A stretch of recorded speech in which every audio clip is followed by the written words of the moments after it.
10 minutes later, but still 3 blocks from her trolley stop, it was Margaret's hands that had turned painfully blue. All she could do was push her hands deeper into her coat pockets and try to walk faster.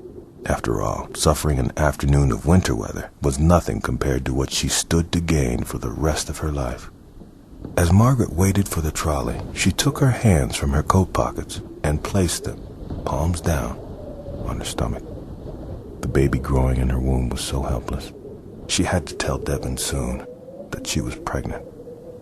But what if even that didn't stop him from hitting her? She tried to keep from feeling the pain in her bruised shoulder. The man gave Devin an expressionless face.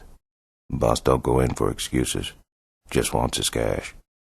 With that, the man walked back to his Model T, got in, and sped away.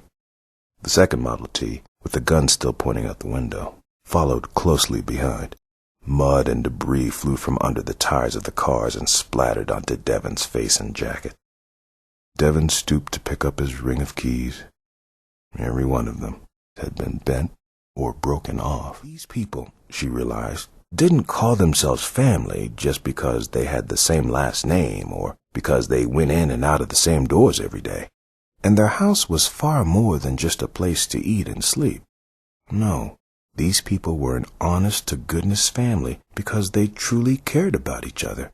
And their home nurtured and shared that love, the place where they'd be deeply missed if something prevented them from being there.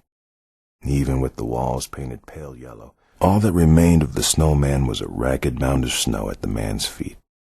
The 4 boys had already run, laughing and shouting, to the top of Museum Hill. They hadn't even paused to look back at their victims. Ruined snowman, a stunned father, and a broken-hearted little boy. Margaret was speechless as she watched the father bend to pick up the trampled fedora. The little girl just wept and clutched Margaret tighter as they both listened to the little boy wail. Except the trouble wasn't over.